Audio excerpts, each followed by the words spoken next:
Before we step onto these ancient stones together, I want to invite you to join this journey, not just today but every time we explore sacred spaces and profound moments across the world. If this pilgrimage speaks to your soul, please subscribe to the channel. Your presence here matters, and by subscribing, you become part of a community that walks these paths of meaning together, seeking connection, beauty, and understanding in every corner of our shared human story. Now let us begin. The sun has barely lifted above the Mount of Olives when I find myself standing at the edge of the old city, where golden limestone walls glow softly in the early morning light. Jerusalem wakes slowly on this Saturday morning, its ancient cobblestones still cool beneath my feet, the air carrying the faint scent of last night's rain mixed with fresh-baked bread from bakeries hidden in the labyrinth of alleys. The city hums with a quiet anticipation. I can hear distant church bells ringing across the Kidron Valley, their tones layered and overlapping, Catholic and Orthodox and Armenian, each voice distinct yet somehow harmonious in this place where centuries collapse into a single moment. Near the Lion's Gate, pilgrims gather in small clusters, some holding wooden crosses smooth from years of hands gripping them, others clutching rosaries or prayer books worn soft at the edges. I watch an elderly Italian woman adjusting her wide-brimmed hat against the climbing sun, her fingers trembling slightly as she touches a small icon of Mary pinned to her collar. Beside her, a young Filipino man closes his eyes in silent prayer, lips moving soundlessly, his backpack covered in patches from parishes across Manila. A German couple stands hand in hand, their faces already wet with tears, though nothing has yet begun. They simply stand there, weeping quietly, and I understand, sometimes this city undoes you before you even take the first step. A Franciscan friar moves through the crowd, his brown robe dusty at the hem, sandals worn smooth. He greets pilgrims in multiple languages, switching effortlessly from Italian to English to Polish to Arabic, his smile kind and tired. He has walked this path thousands of times, yet there is no weariness in his eyes, only a gentle reverence. He pauses to embrace an elderly Korean woman who has begun to cry, holding her shoulders as she sobs into her hands. He whispers something I cannot hear, but she nods, wiping her eyes, steadied by his presence. The gathering grows. I see faces from every continent, Nigerian pilgrims in bright traditional dress, their voices rising in song even before the procession begins, Brazilian youth carrying a banner embroidered with Portuguese prayers, Indian nuns in white saris, their foreheads marked with ash, American evangelicals with open Bibles, highlighting passages with worn highlighter pens, Eastern European families with children perched on fathers' shoulders. The diversity is staggering, and yet there is unity here, a shared hunger for something beyond language or doctrine. We begin to move. Not in perfect unison, but in a gradual flow, like water finding its course through these narrow streets. The path ahead is familiar to history itself. The Via Dolorosa, the Way of Sorrows, the route tradition holds that Jesus walked carrying the cross toward Golgotha 2,000 years ago. Every stone beneath our feet has been touched by countless pilgrims, worn smooth by millions of footsteps over centuries. The air grows thicker as we enter the Muslim quarter, the scent of spices and coffee mingling with incense wafting from churches tucked into the ancient walls. I walk alongside a young American woman who clutches a wooden cross against her chest. Her eyes are red-rimmed, and I can see her shoulders shaking with silent sobs. She tells me, voice breaking, that she lost her brother last year, that he always wanted to come here, that she is walking this for him. I reach out, touching her elbow gently, and she turns to me with such raw grief and gratitude that I feel my own throat tighten. Another pilgrim, an older Mexican man with gray streaking his beard, overhears and places his hand on her shoulder.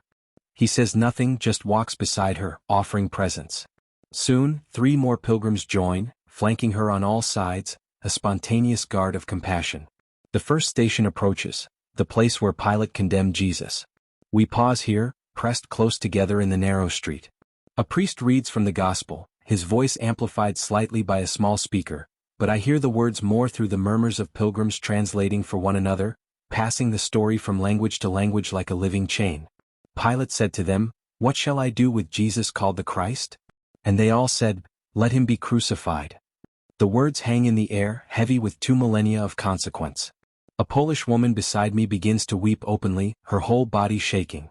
Her husband wraps his arms around her, and soon they are both crying, holding each other as if the weight of that ancient injustice has just fallen fresh upon them. I watch as other pilgrims turn toward them, some reaching out to touch their shoulders, others simply bowing their heads in solidarity. There is no embarrassment here, no shame in tears. This is a place where grief is holy. We move forward, the crowd pressing gently through the Via Dolorosa's serpentine path. The stones beneath us are uneven, slick in places where shadows keep them perpetually damp. Limestone walls rise on either side, narrowing the sky to a ribbon of blue overhead. I can hear the scuff of hundreds of shoes, the tap of walking sticks, the rustle of robes. A group of African pilgrims begins to sing, their voices rich and resonant, a hymn in Swahili that I do not understand but feel deeply nonetheless. The melody rises and falls, echoing off the ancient walls, and others join in humming or adding harmonies in their own languages. At the second station, where Jesus received the cross, the crowd thickens. Here, a chapel marks the site of the fortress Antonia, where Roman soldiers mocked Jesus, placed a crown of thorns on his head, dressed him in purple and laid the wooden beam across his shoulders. We pause, and I watch as pilgrims reach out to touch the wall, pressing palms flat against the cool stone as if to absorb history itself. A young Indian man kneels on the cobblestones, forehead against the ground, body prostrate in prayer. His grandmother stands over him, one hand resting on his back, her wrinkled face serene despite the tears streaming down her cheeks. I notice a group of Filipina domestic workers who have traveled here on their day off, saving for years to afford this journey. They stand in a tight circle, arms around each other's waists, praying in Tagalog. Their faith is palpable, faces radiant even as tears fall freely. One of them, a woman who cannot be older than 25, holds a photo of her daughter, pressing it to her heart. She tells me her child is back in Manila, being raised by her mother while she works abroad to send money home. I walk this for her, she whispers. So she knows God's love is real, even when we are apart. Her voice cracks and the women around her pull her closer, a fortress of sisterhood. As we continue, the street narrows further. Market stalls line portions of the path, vendors selling dates and pomegranates, copper coffee pots, embroidered shawls, but they grow quiet as we pass, respectful of the procession. Some vendors cross themselves, others simply nod, acknowledging the sacredness of this weekly ritual. A Palestinian shopkeeper stands in his doorway, watching us with an expression I cannot quite read, something between curiosity and ancient weariness. This is his city too, these his streets, and I wonder what it must be like to witness an endless stream of pilgrims seeking meaning in stones he passes every day without ceremony. At the third station, where tradition holds that Jesus fell for the first time beneath the weight of the cross, a small chapel is built into the wall, its door open to reveal flickering candles inside. Pilgrims pause to light candles of their own, adding their small flames to the hundreds already burning. The air smells of melted wax and prayer. I watch a Brazilian couple light a candle together, their hands intertwined around the taper, and then they turn to each other and embrace, weeping against each other's shoulders. The husband murmurs something in Portuguese over and over, and the wife nods, stroking his hair. Nearby, an elderly Vietnamese man stands alone, tears running silently down his weathered face as he stares at the flames. I see him mouth a name, perhaps a son or daughter, a spouse, someone lost. His grief is quiet but total. We are moving through layers of time. These stones witnessed Jesus' agony, but they have also witnessed centuries of pilgrims bringing their own sorrows to be sanctified by proximity to his. The line between past and present blurs. I am walking in 2025, but I am also walking in 1925, in 1525, in 325 when Helena, mother of Constantine, first traced this path and built churches to mark the stations. History is not linear here, it spirals, loops back on itself, collapses into the eternal now. The fourth station commemorates Jesus meeting his mother, Mary. The thought of a mother watching her son march toward execution is unbearable, and I see that unbearability reflected in every parent's face around me. A Syrian Orthodox priest reads the station's reflection, his voice deep and mournful, and I watch as mothers instinctively pull their children closer. One Lebanese mother clutches her teenage son so tightly he protests, but she does not let go, tears streaming down her face. She has lived through war, I learn later, has seen too many sons lost. She cannot help but see her own boy in every mother's grief. An Irish priest stands to the side, listening to the reading with eyes closed. When it ends, he opens them and I see wetness on his cheeks. He catches me looking and smiles, not embarrassed. Every time, he says softly. 20 years I've been coming, and every time Mary's sorrow breaks me. He wipes his eyes with the back of his hand, then continues, but that's why we come, isn't it? To be broken open, to remember we're human, to remember we're loved enough to be mourned. Onward we press, the sun now fully overhead, beating down on the old city with Mediterranean intensity. The stones radiate heat, and I can see pilgrims wiping sweat from their faces, pausing to drink from water bottles. Yet no one leaves. Despite the heat, the cramped quarters, the emotional exhaustion already visible on many faces, the procession continues. There is determination here, a quiet refusal to turn back.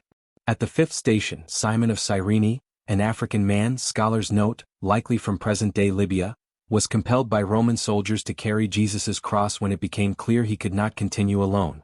Here, an actual piece of wall from the Second Temple period is visible, stones laid 2,000 years ago, and pilgrims reach out to touch them, fingers tracing the ancient masonry. A group of Kenyan pilgrims gathers here, deeply moved by the African connection to this moment. They sing a hymn in Swahili, voices powerful and joyful despite the sorrowful context, and the song fills the narrow street with such vitality that even shopkeepers emerge from their stalls to listen. I watch as an American businessman, suit jacket removed, tie loosened, dress shoes clearly not made for this terrain, struggles with emotion. He tells me he is here on a whim, added this detour to a work trip, thought it would be interesting. Now he stands with tears running down his face, hands trembling. I don't understand what's happening to me, he admits, voice shaking. I'm not even particularly religious. But this, he gestures helplessly at the crowd, the stones, the weight of it all. An elderly Italian nun overhears and approaches him, taking both his hands in hers. She speaks no English and he no Italian, but she looks into his eyes and says something that makes him nod, then break down completely. She holds his hands while he cries, and I realize that sometimes grace speaks without translation. The sixth station, where Veronica is said to have wiped Jesus's face with her veil, is marked by a small convent. The doors are open, and inside I can see nuns moving about their daily prayers, their rhythm unbroken by the procession outside. This juxtaposition strikes me, the extraordinary and the ordinary coexisting, the spectacular pilgrimage and the mundane devotion. A Spanish woman enters the convent chapel and lights a candle, then kneels to pray.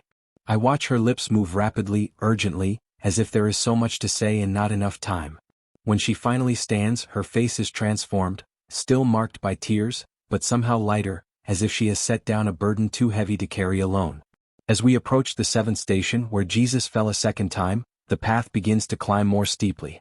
The crowd moves more slowly here, both from the grade and from exhaustion, physical and emotional. I see pilgrims helping one another, younger ones offering arms to the elderly, stronger ones taking backpacks from those who struggle. A young German man carries a large wooden cross, and I watch as it grows too heavy for him.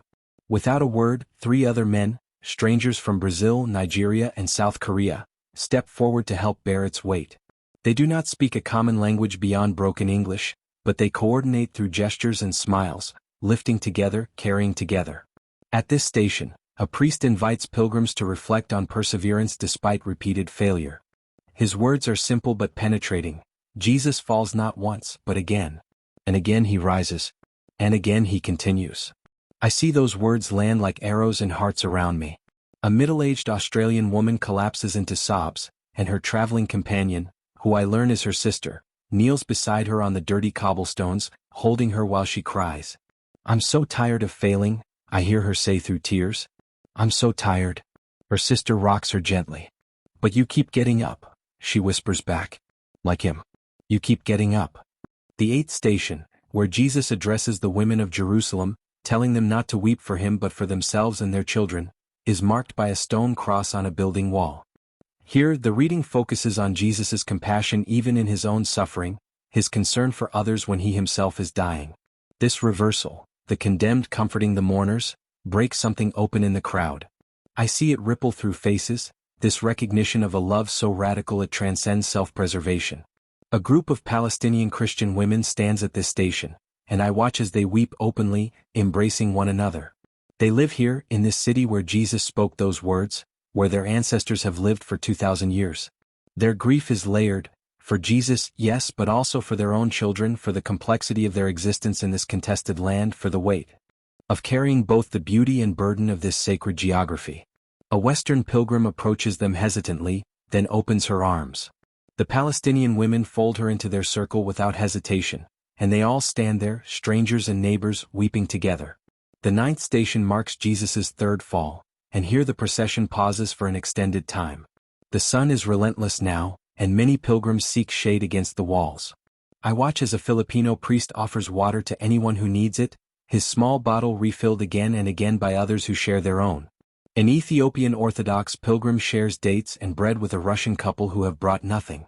The sharing becomes contagious: snacks, water, tissues, sunscreen, until it feels less like a procession and more like a family taking care of its own. At this station, I notice a young couple from Argentina. They cannot be older than 30, and they stand slightly apart from the crowd, holding each other tightly. The woman is crying so hard she can barely stand, and the man supports her weight, his face buried in her hair.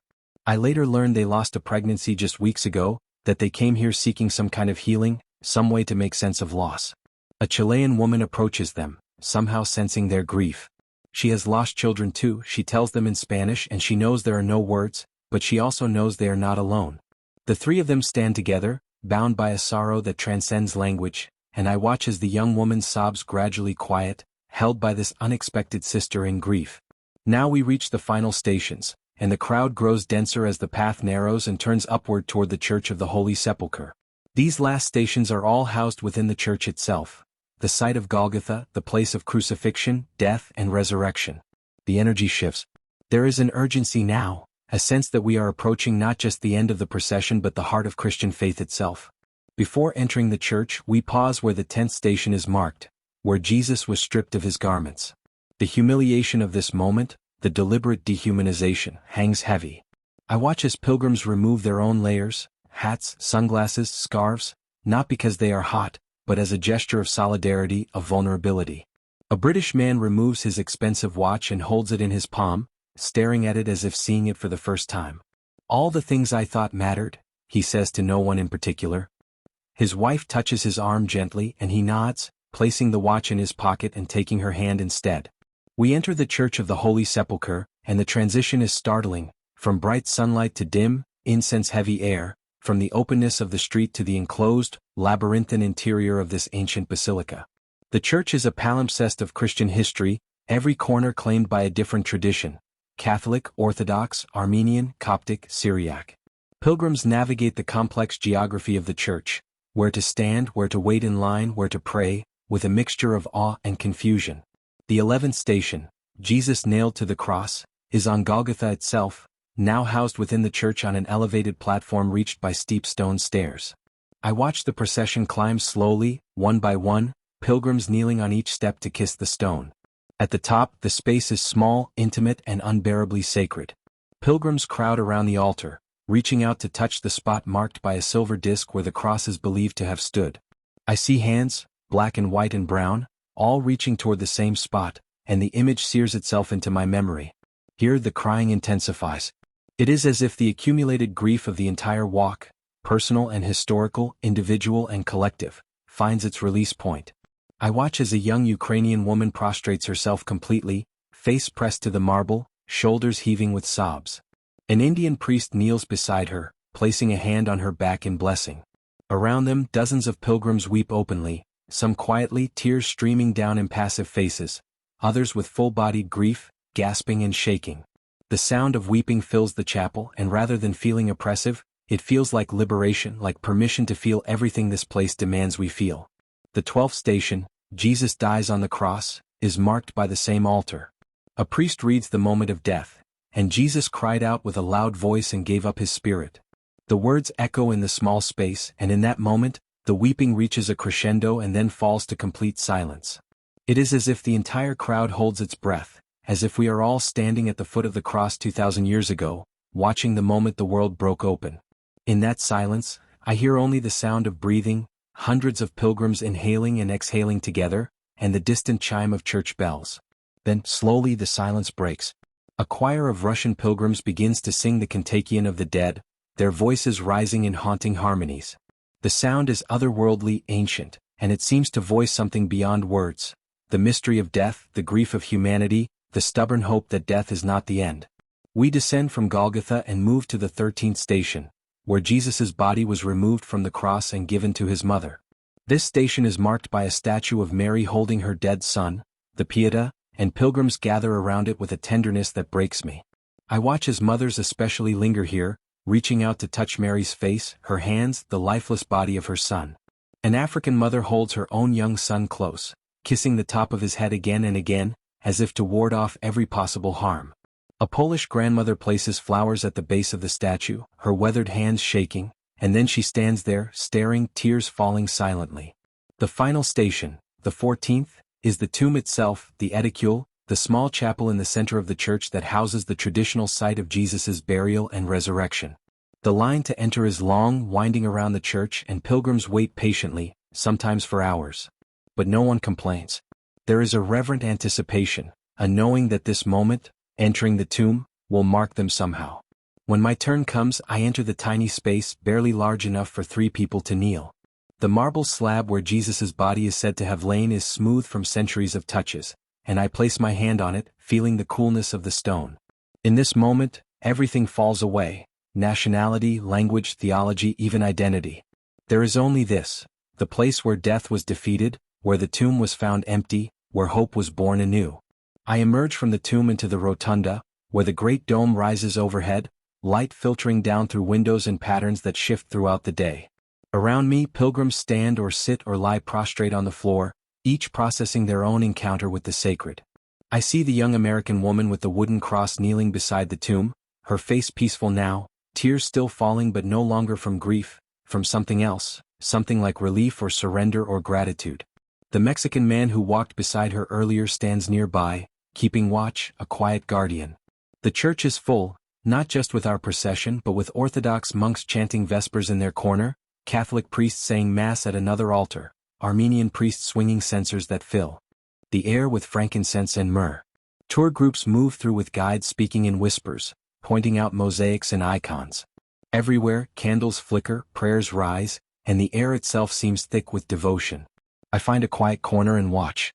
I watch as pilgrims embrace one another, strangers who walk this path together now bound by something profound. The German couple I saw weeping at the beginning now stand with their arms around a Polish couple, all 4 of them crying and laughing simultaneously. The Filipino domestic workers form a circle and pray together, hands clasped, faces radiant. The Italian woman with the trembling hands sits on a bench, eyes closed, a smile playing at her lips, looking more at peace than I have seen her all day. The Brazilian youth group gathers for a photo, but it is not the typical tourist snapshot. They stand together, arms around each other, faces serious and moved, and when the camera clicks, they turn to one another and embrace, some burying their faces in each other's shoulders, others simply holding on as if afraid to let go. A Serbian Orthodox priest approaches a Roman Catholic family and blesses them, tracing the sign of the cross in the air. They do not share a denomination, but here in this place such distinctions soften. The family bows their heads in gratitude, and the mother kisses the priest's hand in a gesture of reverence that transcends theological boundaries. I watch as the young Irish priest I spoke with earlier kneels before the tomb, and I see his shoulders begin to shake. He has been here 20 years, he said, but this time it has undone him. An Ethiopian monk, ancient, his beard white as snow, approaches and places both hands on the priest's head in blessing, murmuring prayers in Guizi. The priest looks up with such gratitude, and the 2 men, separated by culture and rite but united in faith, embrace. The light in the church shifts as afternoon moves toward evening. The golden rays that earlier pierced the dome's windows now slant at lower angles, painting everything in amber and rose. The quality of light transforms the space, making it feel even more otherworldly. Candle flames multiply as pilgrims continue to light tapers, and soon the church glows with thousands of small fires, each one a prayer, a hope, a mourning, a celebration. I think about what I have witnessed today, this procession of tears and embraces, of strangers becoming family through shared pilgrimage. I think about the young woman walking for her dead brother, the Filipino mother separated from her daughter, the Ukrainian prostrate on Golgotha, the Australian tired of failing. I think about the businessman undone by grace, the Palestinian women carrying their own griefs, the young couple mourning their lost pregnancy. Each of them brought their burdens to these stones, laid them at the foot of the cross, entered the empty tomb and emerged somehow lighter. This is what pilgrimage does. It gives us permission to bring our full selves, our grief and joy, our doubt and faith, our weariness and hope, and lay it all down in a place that says, "Yes, I see you. Your sorrow is seen. Your love is seen. You are not alone." The Via Dolorosa, the way of sorrows, paradoxically becomes a path of consolation, because shared sorrow is lighter than sorrow borne alone. As evening prayers begin, the different traditions layering their liturgies into a complex symphony of devotion, I make my way slowly toward the exit. The church does not empty, it simply recalibrates as pilgrims leave and new ones arrive, the cycle eternal. Outside, the old city is bathed in the golden light of approaching sunset. The stones that were cool this morning and hot at noon now radiate a gentle warmth, and the air smells of cooling earth and evening cooking fires. I walk back through the Via Dolorosa, now empty of procession but still full of presence. Every stone I pass was touched by today's pilgrims, every shadow holds the echo of prayers spoken here. The market vendors are closing their stalls, pulling down shutters, but they nod as I pass, recognizing me from the morning's procession. One elderly Palestinian man calls out, "You finished?" "It was good." I nod. "It was holy," I reply, and he smiles, satisfied. At the Lion's Gate, I turn to look back at the old city, its walls now glowing in the evening light. I think about next weekend, when another group of pilgrims will gather here, when the procession will move again through these ancient streets, when new tears will fall and new embraces will be shared. And the weekend after that, and the one after that, an endless stream of seekers bringing their hearts to be cracked open by these stones that remember everything. I think about the Irish priest's words, "That's why we come, to be broken open, to remember we're human, to remember we're loved enough to be mourned." Yes, that is why we come. Not for easy answers or comfortable faith, but to stand at the intersection of divine love and human suffering, to witness that God so loved this broken world that he entered into its brokenness, walked our streets, carried our sorrows, died our death, and then, impossibly, gloriously, rose again. The procession along the Via Dolorosa is not just a remembrance of something that happened 2,000 years ago. It is a living encounter with the mystery at the heart of existence. That love is stronger than death, that sorrow can be transformed into joy, that we are never alone in our suffering because God himself has walked this path before us and walks it still with us. As darkness falls and the first stars appear over Jerusalem, I realize that every pilgrim I watched today, weeping, embracing, stumbling, rising, was writing their own chapter in this ancient story. And every one of us who walks this path, whether physically in Jerusalem or spiritually in our own lives, adds our tears to the countless others that have soaked these stones, our embraces to the web of human connection that spans millennia. This is the gift of pilgrimage, to know that we are part of something larger than ourselves, that our individual stories are woven into the great tapestry of faith that stretches back through time and forward into eternity. To walk the Via Dolorosa is to walk with Jesus, yes, but also to walk with every pilgrim who has ever traced these steps, to walk with the communion of saints, to walk with the whole human family in its long journey toward redemption. And so I invite you, dear friend, to carry this journey with you beyond today. Subscribe to join us as we continue to explore sacred spaces and profound moments, places where earth and heaven touch, where tears become prayers, where strangers become companions on the way. Let this not be the end of your pilgrimage, but the beginning of a deeper journey into mystery, meaning, and the transformative power of places made holy by centuries of faith. Your presence in this community matters. Together we walk paths worn smooth by pilgrims before us, adding our footsteps to theirs, our prayers to the great chorus of souls seeking light. Subscribe and let us continue this sacred journey together, discovering that wherever we walk with open hearts, we walk on holy ground.